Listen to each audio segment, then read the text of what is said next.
जब आवाज सुनी ब्रजवासियों ने तो दौड़ करके आए, देखा कि पूतना मरी हुई है और उसके वक्षस्थल में भगवान खेल रहे थे। तो सीढ़ी लगा करके पहले भगवान को नीचे उतारा, भगवान का रक्षा विधान किया, गौओं के पूंछ से झाड़ा दे करके भगवान के का शुद्धिकरण किया, गौमूत्र स्नापयित्वा, गौमूत्र से स्नान कराया भगवान का, और भगवान के ही नामों का आश्रय लेकर के भगवान को का रक्षा विधान गोपियां कर रही थी। जब नंद बाबा गोकुल की तरफ आए, देखा पूतना मरी पड़ी है, तो आज्ञा दिया कि इसके शरीर को काट काट करके इसका अंतिम संस्कार कराओ, क्योंकि बड़ी विशाल ये पूतना का शरीर था। तो शरीर को काट काट करके उसका अंतिम संस्कार कराया। लेकिन सुखदेव जी महाराज कहते हैं कि जब पूतना का अंतिम संस्कार कराया तो कोई दुर्गंध नहीं निकली, पूरे ब्रज में सुगंध, ऐसा लग रहा था अनेकों अगरबत्तियां जला दी गई, इतनी सुगंध उस ब्रज में छा रही थी। तो परीक्षित जी महाराज ने पूछा कि इस शरीर को जलाने से तो दुर्गंध निकलता है, तो ये सुगंध कैसे निकल पड़ा? तो कहा कि ये पिछले जन्म में राजा बलि की बेटी थी, और इसने पहले इच्छा की, जब वामन भगवान का वो स्वरूप देखा तो ये इच्छा इसने प्रकट की कि ऐसा अगर मेरे लाला होता तो मैं उसको दूध पिलाती। लेकिन जब वामन भगवान ने सब कुछ बलि महाराज का छीन लिया धोखे से, तो गुस्सा आई इसको, और इसके मन में ऐसा विचार आया कि अगर ऐसा कोई बालक होता तो मैं तो उसको जहर पिलाती। तो भगवान ने उसी भाव, दोनों भावों को इस जन्म में पूतना बन करके आई, और भगवान ने उन दोनों भावों को स्वीकार किया। इसलिए हमको भगवान के चरणों में एक निष्ठ भाव रखना चाहिए, अपने भावों को बार बार बदलना नहीं चाहिए। आगे भगवान धीरे धीरे बड़े हुए। जब 81 दिन के बालकृष्ण हुए तो माँ ने क्या देखा कि भगवान ने स्वयं अपने करवट को बदला है। तो बड़ी प्रसन्न हुई और कहा कि आज मेरे लाला ने अपने अपने आप से करवट बदली है, तो आज मैं लाला को करवटोत्सव मनाऊंगी, ब्राह्मणों को बुलाऊंगी, उनको जिमाऊंगी। तो ऐसा कह करके सब ब्राह्मणों को बुलाया। और आपको मालूम है मथुरा के ब्राह्मण खाने में बड़े तगड़े होते हैं। मथुरा के ब्राह्मण को अब लड्डू दो तो वहां तोड़ने की बात नहीं, सीधा एक लड्डू अंदर, वहां तोड़ने का कोई काम ही नहीं। तो खाने के जिमने के बड़े शौकीन होते हैं। तो ब्राह्मणों को बुलाया, उनको स्वस्ति वाचन का पाठ कराया। तो माँ ने सोचा कि अगर ये लाला मेरे पास रहेंगे तो मैं कोई काम नहीं कर सकूंगी। तो एक टूटी बैलगाड़ी थी, उस बैलगाड़ी के नीचे भगवान को सुला दिया, पालना रख दिया। उस टूटी बैलगाड़ी के ऊपर वायु रूप से वो शक्टासुर आया और उस बैलगाड़ी में आकर के बैठ गए। भगवान ने देखा कि ये तो शक्टासुर आए हैं, तो कहा कि देखो शक्टासुर आया है तो मैं काम करता हूँ, मैं रोता हूँ। जब मेरे रोने की आवाज मैया सुनेगी तो ये शक्टासुर भाग जाएगा। तो जब रो रहे हैं, लेकिन उस स्वस्ति वाचन का पाठ इतना जोर जोर से हो रहा है कि मैया को कुछ सुनाई नहीं देता। तो भगवान ने सोचा कि लगता है हमको अपनी रक्षा स्वयं ही करनी पड़ेगी। तो नन्हे नन्हे चरण भगवान ने अपने उठाए, एक छोटी सी लात उस सकट में मारी, उस बैलगाड़ी में मारी कि झट उसका भंजन कर दिया और शक्टासुर का प्राणांत हो गया। फिर नंद बाबा सब आए, ग्वाल बालों से पूछा कि ये किसने इस शकट को मारा है। तो ग्वाल बालों ने कहा कि बाबा हम बताएं किसने यहाँ शकट को भंजन किया। तो कहा, बोले बताओ। तो कहा, आपके लाला ने छोटी सी लात या शकट में मारी कि शकट को भंजन है गयो। तो नंद बाबा ने लेकिन विश्वास नहीं किया कि छोटो सो लाला है, कैसे शकट को भंजन करेगा, तो विश्वास नहीं किया।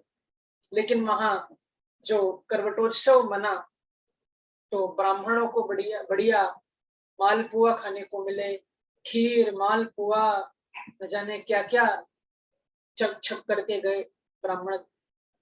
और कहा यशोदा मैया ने कि ब्राह्मणों, जीम के जा रहे हो, बिना आशीर्वाद दिए जा रहे हो, इतना जीमा तुमने।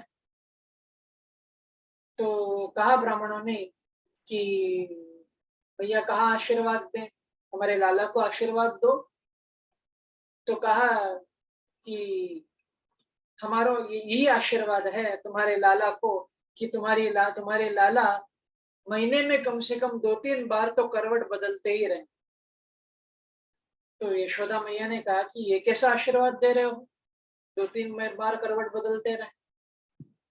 तो कहा ब्राह्मणों ने कि भैया भैया तुम्हारे इस लाला ने एक बार करवट बदला तो हमको मालपुआ खीर न जाने क्या क्या खाने को मिले, तो अगर 2-3 बार करवट बदलते रहे तो हम तो 2-3 बार आके झिमते ही जाएंगे। तो हमको तो यही आशीर्वाद है कि लाला 2-3 बार करवट रोज महीने में बदलते ही रहे। तो आशीर्वाद दे करके ब्राह्मण गए हैं।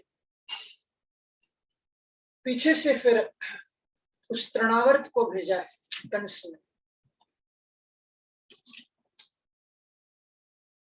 जब एकदा रोहमारूढ़ लालयन्ति स्पंसति गरिमाणं शिशोरबोधं नसेहि गिरिकूटवत्। एक बार मैया अपनी गोद में लाला को लेकर के दूध पिला रही थी और मुख दर्शन लाला का कर रही थी। कभी मैया लाला के गाल को चूमती है, कभी मस्तक को चूमती है, कभी होठों को चूमती है और लाड़ दुलार लाला का कर रही थी। उसी समय भगवान को मालूम चला कि तृणावर्त चक्रवात स्वरूप में वहां आ गया है। तो भगवान ने सोचा कि अगर ये तृणावर्त आकर के हम दोनों को उठा लिया इसने, तो मैं अपने आप को संभालूंगा कि मैया को संभालूंगा। तो भगवान ने धीरे धीरे अपना वजन बढ़ाना शुरू किया, इतना वजन भारी बनाया कि एकदम पत्थर जैसे बन गए। नसे है गिरिकूटवत, पर्वत की तरह एकदम वजनदार बन गए। तो मैया ने लाला को नीचे रखा, तो झट वो तृणावर्त आया और लाला को अपने साथ लेकर के गया। भगवान ने कहा कि अच्छा मामा ने ये हेलीकॉप्टर हमारे लिए भेजा, तो थोड़ा आनंद लिया और ये भी देखा, पूरे ब्रज का निरीक्षण भी किया कि आगे क्योंकि माखन चोरी लीला करनी है ना, तो ये भी प्लान बनाया कि कौन से गली से निकलना है, कौन से गली में जाकर के माखन चुराना है, उस गली से निकलना है तो यहाँ से वापस बाहर आना है। पूरा प्लान अंदर बना लिया उस सकट में, उस तृणावर्त के साथ। जब खेल करके पूरा आनंद ले लिया भगवान ने, तो छोटे छोटे हाथ अपने भगवान ने लिए, उस तृणावर्त के गले में धीरे से दबाया, बस उस तृणावर्त का प्राणांत कर दिया। आगे फिर सुखदेव जी महाराज कहते हैं कि गर्गः पुरोहितो राजन यदूनाम सुमहातपः व्रजम जगामनंदस्य वसुदेव प्रचोदितः। वो गर्गाचार्य जी महाराज गोकुल में आए थे, तो देवकी नंद और यशोदा ने कहा, नंद बाबा ने कहा कि महाराज आप त्रिकालज्ञ हैं, तो आज आप आए हो तो हमारे लालाओं का आप नामकरण करो। गर्गाचार्य जी ने कहा कि देखो आपके कुल पुरोहित हैं शांडिल्य मुनि, आप उनसे नामकरण करवाओ, हम आपका नामकरण कराएंगे तो कंस को शक होगा। तो कहा नंद बाबा ने कि देखो हम उनसे उनका भी सम्मान करेंगे शांडिल्य मुनि का, लेकिन आप हमारे यहाँ आए हो तो मेरा मन है कि आप करो, और आप बिल्कुल चिंता मत करो, हम एकदम गुप्त रूप से उस गौशाला में बिठा करके हम नामकरण कराएंगे, किसी को कानो कान खबर नहीं हो। तो गर्गाचार्य जी भी तैयार हो गए और तैयार होकर के आए गौशाला में और कहा यशोदा और रोहिणी को कि आप दोनों अपने अपने लालाओं को लेकर के आओ, नामकरण कराएंगे। तो रास्ते में ही श्री यशोदा जी रोहिणी मैया को कहते हैं कि बहन, हमने सुना है कि गर्गाचार्य जो आचार्य हैं ये बड़े त्रिकालज्ञ हैं, तो इनकी थोड़ी परीक्षा कर लें। तो रोहिणी बोली कि हम स्त्रियां, उनकी कैसे कैसे हम परीक्षा करेंगे। तो कहा गर्गाचार्य जी, यशोदा जी ने, बस इतना ही तो करना है, तुम्हारे लाला को मोए दे दो और मेरे लाला को तुम ले लो। हम गुरुजी से ही पूछेंगी कि कौन के लाला, कौन को लाला, कौन को है। जब ऐसा कहा, दूसरे अदला बदली लालाओं की हो गई और लेकर के जब आ रहे थे गौशाला में, तो नंद बाबा ने देखा कि ये तो एक दूसरे के लाला को लेकर के आ रहे हैं। तो नंद बाबा के मन में भी ऐसा है कि हम गुरुजी से ही पूछेंगे कि कौन के लाला कौन के। तो पहले यशोदा जी आई और यशोदा जी के हाथ में कौन है, बलराम जी। तो गर्गाचार्य जी के पास दिया। तो कहा गर्गाचार्य जी ने कि अयम विरोहणी पुत्रो रमयन सुहृदो गुणैः आख्यास्यते राम इति बलादिक्यात् बलम विदुः। कहा कि ये बैठे तो यशोदा के गोद में है, लेकिन ये लाला तो रोहिणी के, इसलिए इनका नाम रहेगा रोहिणी। इनके अंदर बल बहुत होगा, तो इनका एक नाम होगा बल, और ये सबको आनंद प्रदान करने वाले होंगे, तो इनका एक नाम होगा राम। ये बल और राम, ये दो अलग नाम दिए थे गर्गाचार्य जी ने, लेकिन हम साथ में जोड़ करके इनको बोलते हैं। बोलो बलराम जी महाराज की जय। संकर्षण भी इनका एक नाम रखा।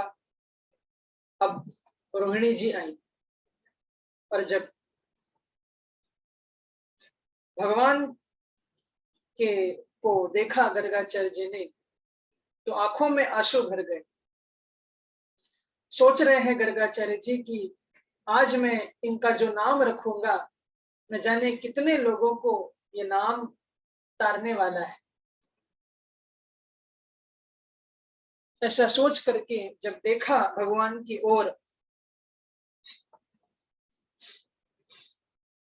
तो कहते हैं कि नंद बाबा, इनका भी नाम रखना है। तो कहा हाँ, इनका भी रखना है। कहा कि देखिए तुम्हारा लाला ना बड़ो चंचल, देखो कैसे टिकुर टुकुर आंखें अपना इधर से उधर हिला रहे, बड़ा चंचल। इनके तो युग युगों में अवतार हुए हैं, कभी रक्त अवतार, कभी पीत अवतार, लेकिन इदानीं कृष्णतांगतः। इसलिए क्योंकि इस बार ये कृष्ण वर्ण में आए हैं, तो इनका नाम मैं रख रहा हूं कृष्ण कृष्ण कृष्ण। जो एक बार तुम्हारे लाला का दर्शन कर लेगा, भैया नंद बाबा, यशोदा मैया, वो तो खींचा ही चला आएगा, खींचा ही चला आएगा। इतना आकर्षण तुम्हारे इस लाला में होगा, क्योंकि कृष्ण भगवान के नाम, रूप, लीला और धाम सब में इतना आकर्षण है, इतना आकर्षण है। बस एक बार उसको चखने की देर है। एक बार जो भगवान के रूप को देख लेता है, एक बार जो भगवान की लीला को सुन लेता है, लीला में डूब जाता है, एक बार जो भगवान के धाम को आ जाता है और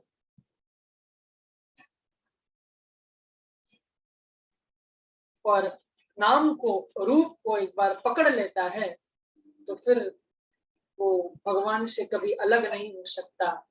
वो हमेशा भगवान पे खींचा ही चला आता है, भगवान की ओर।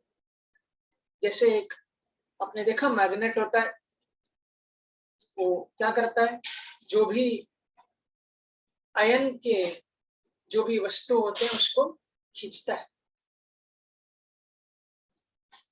तो ऐसे ही खींचा चला है।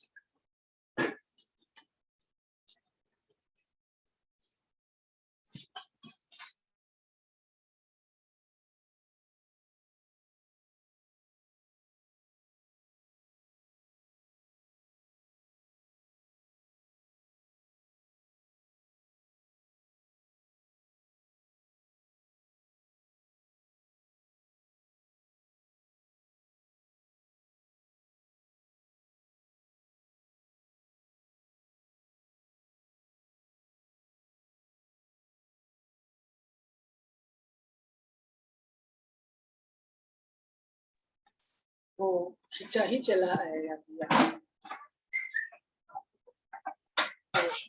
गर्गाचार्य जी ने नाम रखा और ये भी कह दिया गर्गाचार्य जी ने कि नारायण समो गुणैः। इसके नारायण, ये तो साक्षात नारायण है। जब ऐसा कहा तो भगवान ने अपनी लाल लाल आंखें गर्गाचार्य जी को दिखाई। तो आंखों ही आंखों में भगवान से वार्तालाप कर रहे हैं गर्गाचार्य जी कि हमने कुछ गलत कहा, आप नारायण नहीं हो। तो कहा भगवान ने कि देखो, हम नारायण हैं, हम मानते हैं, लेकिन अगर इस बात पे आपने पक्की मोहर लगा दी तो गजब हो जाएगा। बोले क्या होगा? नंद बाबा और यशोदा मैया पहले तो हमारे लिए एक मंदिर बनवाएंगे और उस मंदिर में मूर्ति के जगह हमें पधरा देंगे और सूखे सकल पारे रोज भोग लगाएंगे और जो मीठी लीला में या ब्रज में करने को आया हूँ माखन चोरी, वो सब धरी की धरी रह जाएगी। आप मना कर दो, मैं नारायण नहीं हूँ। तो भगवान को गर्गाचार्य जी बोले कि बस इतनी सी बात? अरे ब्राह्मणों को बात पलटने में कितना देर लगता है, अभी पलटे देता हूँ। तो गर्गाचार्य जी ने कहा कि देखो नंद बाबा, आपके लाला नारायण नहीं है, क्योंकि नंद बाबा भी छोड़ी पर हाथ रख करके यही सोच रहे थे कि अब तो मेरे लाला को, लाला नारायण है तो इनको मंदिर बनाओ और इनके लिए भोग राग आरती को प्रबंध करो कि ओम जय जगदीश हरे, स्वामी जय जगदीश हरे, भक्त जनों के संकट दास जनों के अवगुण क्षण में दूर करे, ओम जय जगदीश हरे। अभी आरती नहीं हो रही है, ये तो नंद बाबा सोच रहे हैं कि हमारे लाला को ऐसे आरती का प्रबंध करना पड़ेगा। तो जब ऐसा सोचने लगे तो गर्गाचार्य ने तुरंत कहा कि आपके लाला नारायण नहीं है, क्योंकि आपके लाला के अंदर नारायण कैसे गुण आ गए, नारायण समूह गुणई, कुछ नारायण कैसे गुण आ गए हैं, ऐसा कह करके आनंद दिया। जब लेकर के नंद बाबा और यशोदा मैया और रोहिणी अपने अपने लाला को लेकर के जा रही थी वापस, तो यशोदा मैया ने कहा कि बहन रोहिणी, आपको याद है आपके लाला को नाम गुरु जी ने क्या रखा? तो रोहिणी मैया बोली कि कुछ टेढ़ों से नाम रख करके गए गुरुजी, हमारे तो ध्यान में नहीं है। देखो यशोदा, हमने तो अपने लाला को नाम रख लिया है बलवा। तो यशोदा बोली कि अच्छा, तैने अपने लाला को नाम बलवा रख लिया है, तो मैंने भी अपने लाला को नाम कनवा धर लिया। तो ये दोनों भगवान के प्रेम के नाम है, कनवा और बलवा। मैया रोज लाला को इसी नाम से पुकारा करती थी कि कनवा कनवा, कनवा आए आओ माखन खा लो, कनवा आओ भोजन कर लो, कनवा आओ नहाने चलो। तो रोज मैया कनवा कनवा कह करके पुकारा करती थी। जब आपको मालूम है, जब द्वारका में भगवान को ये समाचार पहुंचा कि यशोदा मैया इस धरती पर अब नहीं है, क्योंकि अपने लोक को, निज लोक को यशोदा मैया पधार चुकी, तो भगवान उस दिन बहुत रोए और कहा भगवान ने रो रो करके कि भैया आज इस संसार में मुझे कन्वा कहने वाला चला गया। कन्वा वो नाम भगवान को बहुत प्रिय, बहुत प्रिय, क्योंकि माँ जो अपने बच्चों का प्रेम का जो नाम रखती है वो बच्चा कभी भूलता नहीं। बुढ़ापे तक वो बच्चा याद रखता है कि माँ मुझे ऐसे बुलाया करती थी। भले माँ संसार में हो या ना हो, लेकिन उस नाम से पुकारा करती थी, तो हमेशा बच्चा याद करता। तो माँ ऐसे कन्वा कन्वा कह करके बुलाया करती थी। फिर आगे भगवान बढ़े हुए और रिंगमाणम विजरहुतु कालेन व्रजताल्पेन गोकुले राम केशवो जानुभ्याम सहपाणिभ्याम रिंगमाणो विजरहुतु। भगवान घुटने चलने लगे। भगवान घुटने चल करके अनेक लीलाएं करते हैं। कभी गौ बछड़ाओं का पूंछ पकड़ लेते हैं, कभी कुएं में झांक करके देखते हैं, कभी नंद बाबा की तलवार को उठा लेते हैं, कभी नंद बाबा के चप्पल को उठा करके अपने सर पर रख लेते हैं। देवता ऊपर से देख करके गदगद होते हैं कि धन्य है ये ब्रजवासी, धन्य है नंद बाबा, जिनके चप्पल को उठा करके पूर्ण ब्रह्म वो परमात्मा अपने सर पर रख करके खड़े। कभी माँ से चंद्रमा मांगते हैं, कभी उस अपने जो दर्पण है, क्योंकि दर्पण में हम भी दिखते हैं, तो दर्पण को माखन खिलाते हैं। तो सुंदर सुंदर लीलाएं भगवान करते हैं। एक बार जब 1.5 वर्ष के भगवान हुए तो भगवान ने सोची कि अभी हमको अपनी मधुरातीत मधुर लीला वो माखन चोरी प्रारंभ करनी चाहिए। तो भगवान ने अपनी एक टोली बनाई जिसका नाम है चोर विद्या प्रचार मंडल, जिसमें श्रीदामा, स्तोक कृष्ण, सुबल आदि वो थे। ये सब छोटे छोटे अहीर जाति के ये सब मित्र थे। एक ही वहां ब्राह्मण था जिसका नाम था मनसुखा। ये एक ही ब्राह्मण थे, बाकी सब अहीर जाति के ये मित्र थे भगवान के। और इस माखन चोरी लीला को करके भगवान किसी को तकलीफ नहीं देते थे। भगवान तो उन गोपियों को आनंद दिया करते थे।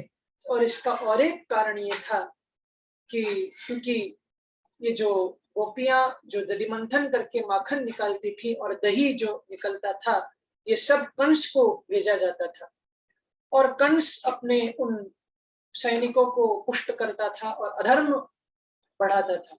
तो भगवान ने कहा कि ये जो माखन और मिश्री है ये अधर्म को पुष्ट करने के लिए नहीं होना चाहिए।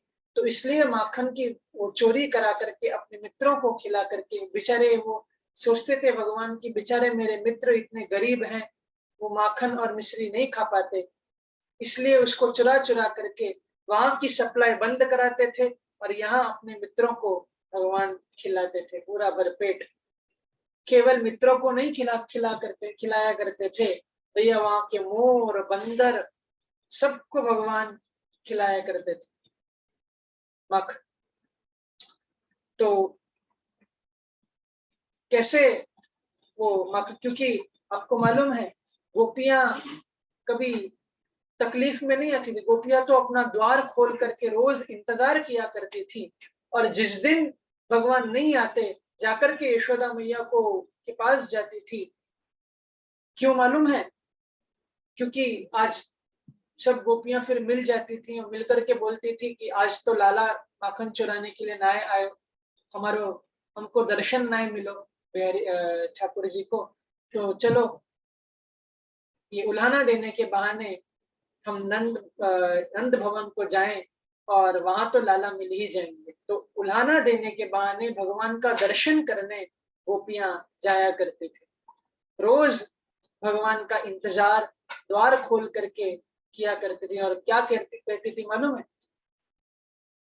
कि आज मेरे अंगना में आओ नंदलाल, आओ गोपाल, दर्शन की प्यासी गुजरिया रे, दर्शन की प्यासी गुजरिया रे।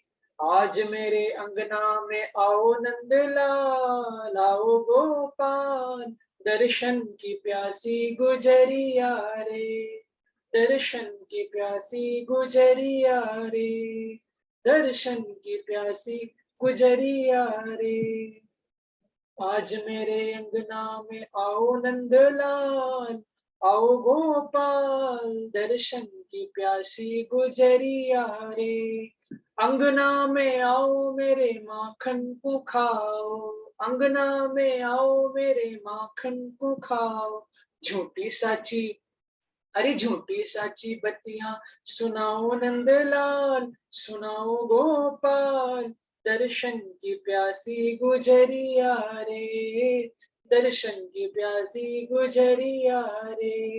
आज मेरे अंगना में आओ नंदलाल, आओ गोपाल, दर्शन की प्यासी गुजरिया रे, तेरे दर्शन की प्यासी गुजरिया रे। अंग पे झगुलिया, शीश पे लटूरिया, अंग पे झगुलिया, शीश पे लटूरिया। दूध की, हाँ दूध की, दूध की दतुलिया दिखाओ नंदलाल, दिखाओ गोपाल, दर्शन की प्यासी गुजरिया रे, दर्शन की प्यासी गुजरिया रे। बैठे बैठे नित्य प्रति माखन निकारूं, बैठे बैठे नित्य प्रति माखन निकारूं। गावे और ध्यावे तो ही को नंदलाल, तो ही को गोपाल, दर्शन की प्यासी गुजरिया रे, तेरे दर्शन की प्यासी गुजरिया रे। ये आप भी कहना बिहारी जी से, कभी हमारे घर पे आकर के प्रभु माखन खाओ ना, क्योंकि यशोदा को माखन तो रोज रोज खाओ, यशोदा को माखन तो रोज रोज खाओ, यशोदा को माखन तो रोज रोज खाओ, यशोदा को माखन तो रोज रोज का खाओ। कभी प्रेम ते, कभी प्रेम ते, कभी प्रेम ते गरीबनी को खाओ नंदलाल, खाओ गोपाल, दर्शन की प्यासी गुजरिया रे, तेरे दर्शन की प्यासी गुजरिया रे। आज मेरे अंगना में आओ नंदलाल, आओ गोपाल, दर्शन की प्यासी गुजरिया रे, तेरे दर्शन की प्यासी गुजरिया रे, दर्शन की प्यासी गुजरिया रे। तो इस प्रकार भगवान को आमंत्रित करती थी और उल्हाना देने के बहाने भगवान का दर्शन करती थी। लेकिन जब उल्हाना किया तो पूछने लगी मैया अपने लाला से, और कितना सुंदर भगवान सूरदास जी के शब्द हैं, कैसे भगवान मैया से वार्तालाप कर रहे थे कि मैया मोरी मैं नाही माखन खायो, मैया मोरी मैं नाही माखन खायो। मैया कहती थी कि कन्हैया मोरे तैने ही माखन खायो। लला बोलते थे कि मैया मोरी मैं नाही माखन खायो। भैया मैंने माखन नहीं खाई, क्योंकि मैं तो गौ चराने जावे हूं। चार प्रहर वंशीवट भटक्यो और सांझ ढले घर आयो। ग्वाल बाल सब बैर परे हैं, ग्वाल बाल सब पैर परे हैं, बरबस मुख लपटायो, बरबस मुख लपटायो। मैया मोरी मैं नहीं माखन खाऊं, मैया मोरी मैं नहीं माखन खाऊं। लेकिन फिर भी जब मैया नहीं मानी तो क्या कह रहे हैं कि यह ले अपनी लकुट कमरिया, यह ले अपनी लकुट कमरिया, बहुत ही नाच नचायो, बहुत ही नाच नचायो। कहते हैं भगवान मैया को कि देख, मैं जानू हूं तू मेरी बात क्यों नहीं माने है, तुमको अपना लाला नहीं माने है ना, क्योंकि मैया तू भी गोरी है, बाबा भी गोरो है, बलदाऊ भी गोरे हैं, रोहिणी मैया भी गोरी है, घर के नौकर चाकर सभी गोरे हैं, और मैं ही एक कारो भय हूं। तो ये समझे है ना कि मैं तेरा लाला नहीं हूं। तो जब ऐसा कहा तो सूरदास तब विहसी यशोदा, सूरदास तब विहसी यशोदा, लय उर कंठ लगायो, लय उर कंठ लगायो। मैया मोरी मैं नहीं माखन खाऊं। जब कहा ऐसे सब, जब भगवान कहने लगे तो मैया रोने लगी और निकाल लेकर के भगवान को अपने छाती से लगा लिया और कहा कि ऐसो नहीं लाला, तो मेरो ही।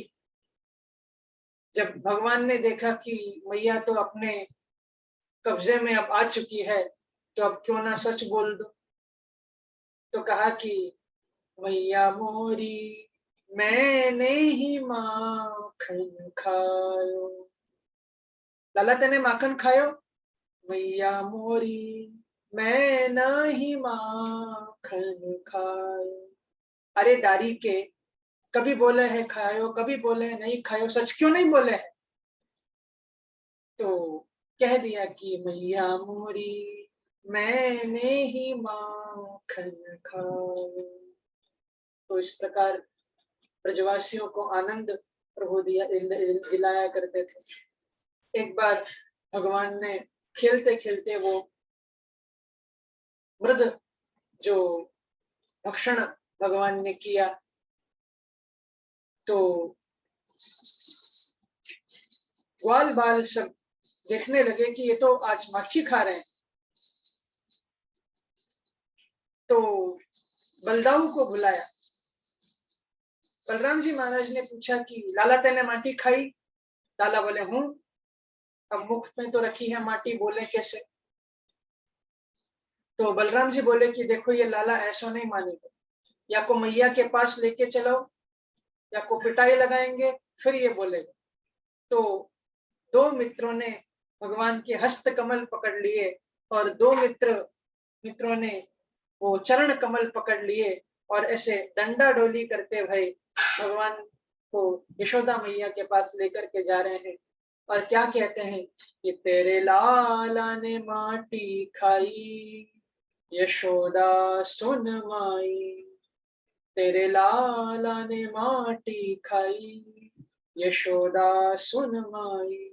सुनत ही माटी को नाम ब्रजरानी दौड़ी आई, और पकड़ हरि को हाथ, कैसे तूने माटी खाई।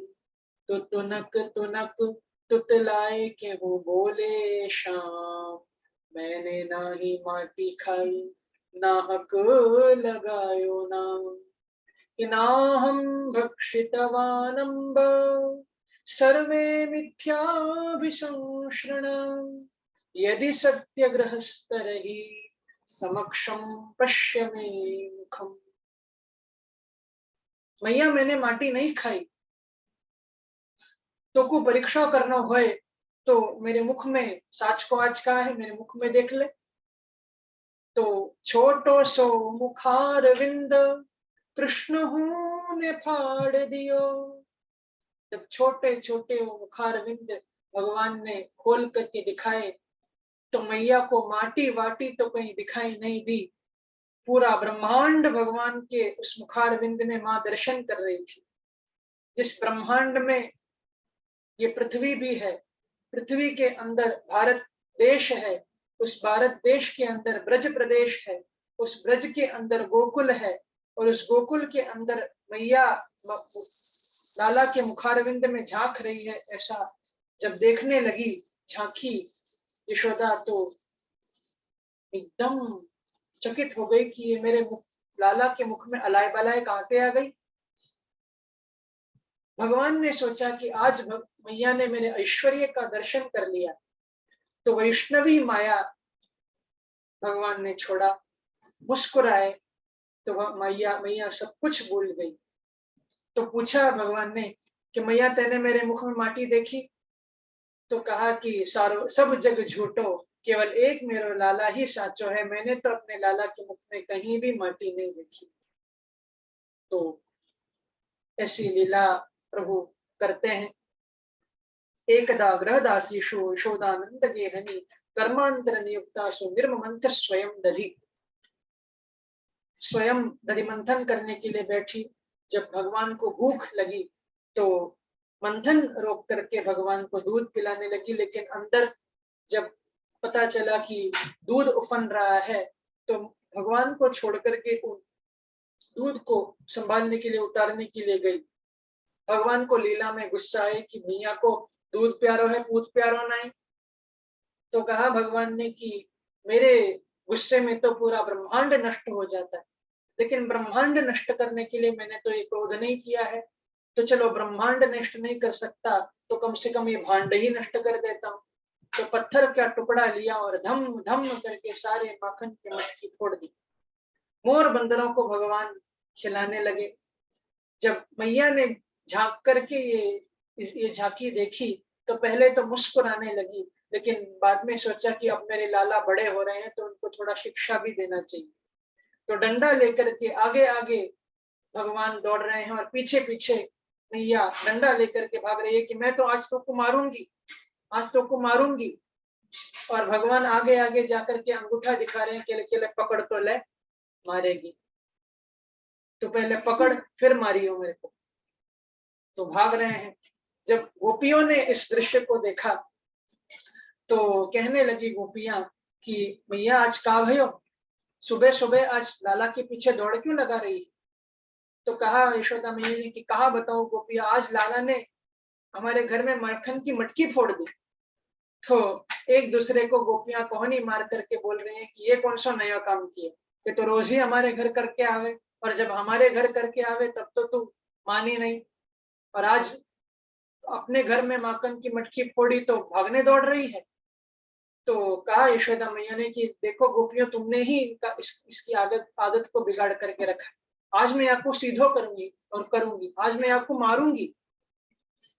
जब दौड़ रहे तो बीच में भगवान के सखा, वही ब्राह्मण सखा मनसुखा आए, और मनसुखा जी से भगवान यशोदा बोली कि देख मनसुखा, अगर तेने लाला को पकड़ाई करके मेरे पास दी तो मैं तुमको माखन खवा को दूंगी, खाने को दूंगी। तो माखन के लोभ में ये मनसुखा गए और भगवान के हाथ को पकड़ लिया।